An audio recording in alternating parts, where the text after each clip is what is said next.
Men of Reddit, what were the consequences of sticking your D in crazy? I had a car break down on me and couldn't pick up my kids. So, her being home all day, I asked her if she was able to pick them up as a favor. I told her it wasn't a problem if she couldn't, but I just really could use the help. She picks them up no problems. Anyway, I get home and she is napping. My kids are watching TV, but one of them is under 2 so maybe shouldn't be unsupervised. I don't think much of it because she is younger and maybe didn't think before napping, and it's only been an hour or so. I go to fix a drink after cooking up some dinner for everyone. A half liter of rum is empty from the cupboard. In the 2 hours I had left her alone to run errands, she had drank that much and still gone to pick up my kids before passing out in the room. I moved her out that same weekend. My buddy got a paternity test request in the mail. Found out he was the father of a 4-year-old girl from some random chick. The baby mama is terrible. She's taken him to court many times to up child support. And his daughter has turned out completely bonkers. He has little contact with his child, but still pays $1,300 a month in child support plus medical, insurance, etc. The mom has lost all control over the daughter, and she just alerted my buddy that she's started calling the cops on the daughter because she's violent. Now the child is moving 10 hours away to live with her grandmother several states away. Met a crazy one a couple of years ago. Started having sex, and she got clingy very quick. Talked about moving in and marriage the first week or so. When I told her I wanted to keep it casual, she flipped, calling and texting non-stop, stopping by my house 3 to 4 times a day to check in and see what is going on. When I realized that she couldn't handle this type of relationship, I cut things off. Stopped answering my front door and phone. She was relentless. Even brought the police to my house for a wellness check. Anyway, she seemingly got the point and I didn't hear from her for a while until my mom called. She had driven to their house to try and get them to convince me that we should be together. During this discussion, she shared all of the intimate details of our relationship with them. My parents live 2,300 miles away from me. You read that correctly. She drove across America to drop in on my folks. They were not amused. I forgot to add, we are in our 40s. She had never met my parents, and I guess she just used Google to figure out where they lived. It was very inappropriate to include them. According to my dad, she got graphic describing our sex. Not sure what her end game was, but my folks were nice for about 30 minutes and then told her to hit the road. When I was in college, a girl wanted a little vengeance on her ex-boyfriend and set a couch outside of his apartment on fire. The apartment building caught fire and killed 4 people. When we broke up, she got into my apartment and poured a gigantic bottle of mustard in the back of my new flat screen.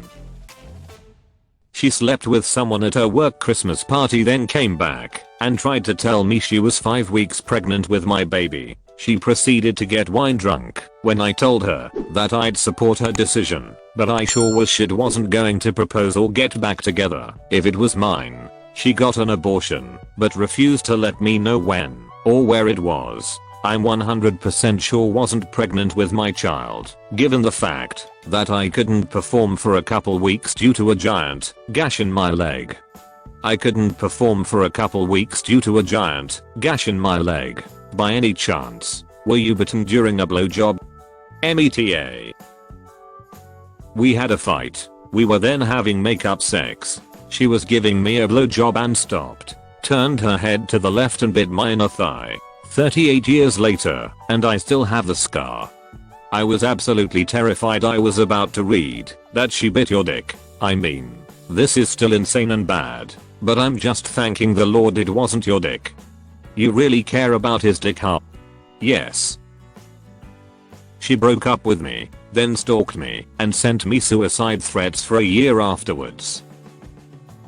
I was in a really bad time personally, from moving out from my parents' place to saying at the time fuck college, I can do better on my own, and hooked up with this girl that used to work with me at Albertsons a year or 2 prior from getting my own place. This was all around the year 2000, so shit's a little hazy. Things were great at the start, of course. She eventually just kind of invited herself in, and I let her. Sex nightly. Shit was crazy awesome. Then one day she proposed a threesome. I was all fucking for it, of course. The day came, and she straight up told me no penetration with her. That's my rule. But if I leave the room it's all your decision. After our marathon, and she left for the bathroom. That was a hard rule to adhere to, but I did. I played by the rules. 2 weeks later I heard from our third wheel. She admitted she was underage by 4 months, and it was a trap to try and snag me for statutory rape. All my girlfriend's idea. So luckily, I didn't stick my dick in that.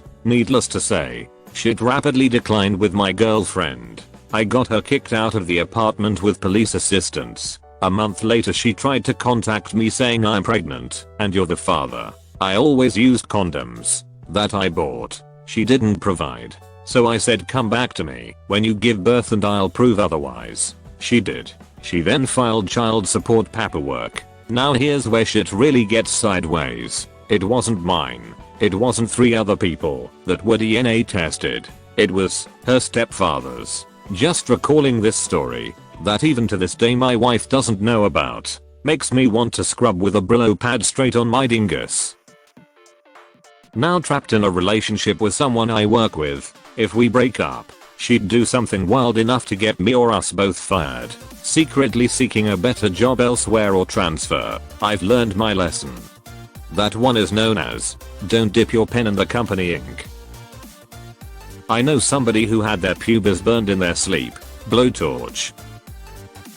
I was in a band, and I had dated this girl less than a month. It was her birthday, but I had a show that night. I also was pushing a 102-degree fever. She came to the show, and I had done what I thought was above and beyond for this girl who I still barely knew. I bought flowers, a small cake. We had a passing happy birthday to her. She then proceeded to get exceedingly drunk and spent the evening talking shit about me to my own friends. Not even 10 feet from me, as if I couldn't hear her. At the end of the show I told her I was too sick to go out afterwards for her birthday, but I would take her out over the weekend. She exploded into a tirade of screaming and crying. I just walked away to my car and drove home. She texted me later that night to say she didn't feel like I was invested in this relationship, and if that was the case we should just break up. I wholeheartedly agreed, wished her well, and blocked her crazy ass on every platform imaginable. And that's how I broke up with a girl,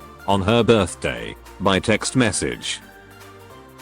Was stabbed in the back for cheating on her in a dream. Literally stabbed, with a fork. The tines were completely buried in my back. I had to have my neighbor pull the fork out, so I could get to the hospital. 4 stitches later I got home. She was still asleep in my bed. I was cheating on her in her dream, not mine. Literally stabbed, with a fork. 4 stitches later. Checks out. Didn't technically stick my dick in crazy, we just fooled around a few times but no sex. Then one night we had a party at my place, she jumped into my bed and I wasn't having it. I told her I didn't want to hook up. So she did the rational thing and latched onto my face like a pit bull, leaving a nice bloody and bruised bite mark on my face. She sounds stable. More like she belongs in one. She said masturbation was cheating and I disagreed. After some verbal fighting she took her pet mouse I got her and fed it to her dog. Mortified, I took my stuff and never looked back. I dated a girl who used to always bang gangster dudes tell me to hit her in an argument. Me, a softie wuss, obviously wouldn't do it. She'd tell me to man up and end the fucking argument already and take control of your woman. I never took the bait, and in the 10 years since her I can't say any other woman has made fun of me for not hitting her. Dated this girl I met at uni for about a year or so. Things seemed to be going great, a little too great. Went to meet her family at their home and was told point blank that her mother advocated for her dating as many men at once as she could. Also her mom also told her that if she wanted to lose weight, to try speed. It was really awkward. Fast forward to the coming months and she's telling me this story about a guy at work cornering her in the elevator and forcing himself on her to make out with her. Yet she didn't go to the police or authorities. Seemed even more odd. She didn't even want me to go to them. Then her roommate started telling me she was cheating on me. I was in too deep at that point to believe it. But the icing on the cake was when my own brother came to me and sat me down to tell me that she had approached him while she was visiting and I was at work. In that moment it all clicked. So I went to confront her. She went into total meltdown mode on me, trying to make me feel guilty about everything. Like it was my fault or something, that she wanted all the dick she could get. So after we break up she keeps messaging me telling me that we need to talk, that she was suicidal and it was all my fault. Telling me she was in the hospital. She was straight up nuts. That's not even including the time she told me she was pregnant all day on April 1st. I ran the whole gamut of emotions that day. The stages of grief are real, let me tell you. Even a year later she still messaged me telling me how I ruined her life. How she had to go through counseling and treatment and how she had lost a ton of weight because of it. Well, I'm glad she took her mom's advice. Now she's single and on speed. Good riddance to that bag of crazy. Glad I didn't catch and baby with her or worse. My ex-best friend was such an ag and not picker about everything. Her boyfriends wouldn't last more than a couple months with her. By seeing how she was with them, you just feel sorry for the guy. She would try to keep them around by claiming she was pregnant when she actually wasn't. One time she actually did get pregnant in an attempt to land the guy, but it didn't turn out as she wanted it because he told her that he will be there for the kid, but he wasn't going to be in a relationship with her. So she got an abortion and claimed she miscarried. Then she met a guy. They dated for 6 months, her longest relationship ever.